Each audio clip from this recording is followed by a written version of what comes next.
Yemen, the land of warriors. Why is a country ravaged by war and an imposed humanitarian crisis defying global superpowers? New airstrikes against Houthi targets in Yemen carried out by the U.S. and the UK. Well, when you say working, are they stopping the Houthis? No. Are they going to continue? Yes. To support Palestine through military action when no one else is. What if I told you that a dance can explain the history of this nation and shed light on their culture of defiance and solidarity? But first, let's go back in time. Because of its geostrategic location and its importance to commerce and trade, empires and great powers coveted Yemen, but no outside force has ever been able to conquer and control the entirety of the country. And trust me, many have tried. In 2524 BC, at the height of its empire, the Romans sent an expedition to take over what was known back then as Arabia Felix. They were met with harsh desert conditions and fierce resistance by local tribes. The great power of the time suffered heavy losses and left in defeat. This is a lesson no one seems to learn, including today's powers. From the Ottomans to the British, every foreign ruler was met with rebellions and revolts from the Yemenis, and eventually, always driven out. British High Commissioner Sir Humphrey Trevelyan was leaving this troubled land for good. South Arabia was about to be transformed into the independent People's Republic of South Yemen. The Union Jack was dipped for the last time on these inhospitable shores. The National Liberation Front geared themselves to take over. In 2014, the Houthis, a group of predominantly Zaydi Shias from the north, deposed the government in Sana'a and took over after years of opposition. But regional powers, some backed by the West, responded by unleashing a devastating war in Yemen. The war and the humanitarian crisis it caused killed hundreds of thousands of people.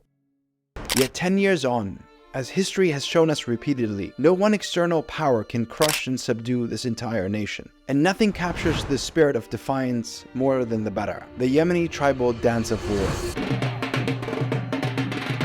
To the fast beat of drums, men perform their steps and moves in unison while brandishing their weapons, most traditionally the jambiya, a dagger that is a symbol of honor and the Yemeni warrior culture. The ancient origins of the Bara come from battle, often performed to signal the invasion of an adversarial tribe, and it was meant to prepare warriors to fight. It is the OG hype dance. The Bara today is at the heart of Yemeni culture, performed at weddings, important events, and for guests of honor. But the dance tells us something else about Yemen, the importance of tribes in society. Tribes are the foundation of communities and define most social relations within much of the country. Depending on the region, each tribe has its own identity, customs, and by extension, its own version of the Bara. This reflects the beautiful diversity of Yemen. But as these identities intersect with religion, sectarianism, and politics, they also have produced differences that have fueled divisions and embroiled the country in decades of infighting. Despite this, there seems to be one thing most Yemenis can agree on: their love for Palestine.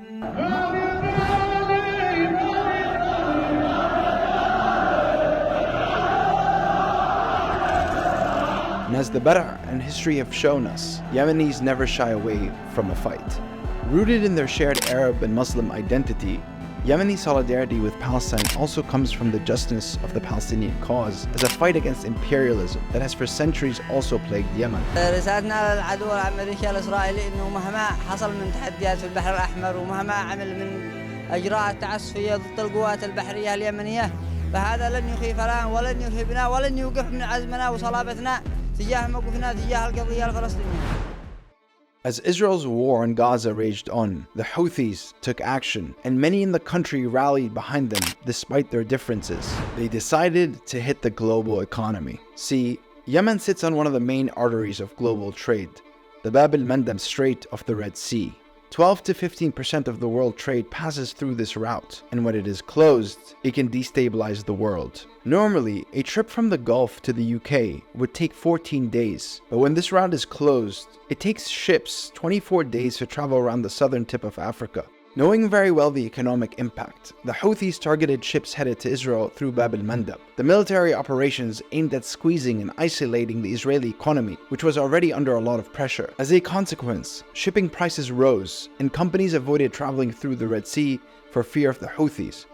And so Yemen, a country deeply impoverished by war, brought the world economy and the West to its knees. نفذت القوات البحرية في القوات المسلحة اليمنية بعون الله تعالى صباح يومنا هذا عملية استهداف لسفينتين إسرائيليتين في باب المندب. Undeterred by threats from superpowers, the Houthis continued. From these ships, they broadcasted to the world this culture of defiance. And as you might have guessed, they were dancing the bara, the Yemeni dance of war.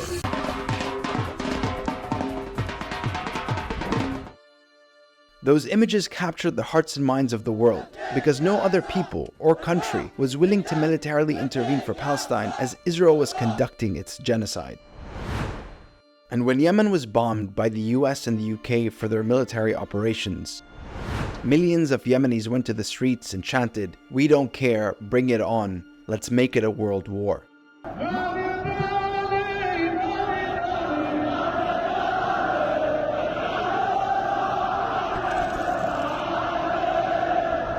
There's no fight Yemenis are willing to back down from, and they understand that war is the extension of politics by other means, whether it is deploying military operations as a form of economic sanctions or showing Western hypocrisy that is willing to act and bomb for cargo ships but not to stop a genocide.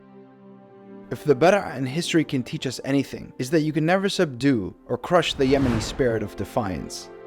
These powers are picking a fight with the wrong people because Yemen is a land of warriors. My name is Salem, and I tell stories that connect the unexpected. Subscribe for more and support us on Patreon.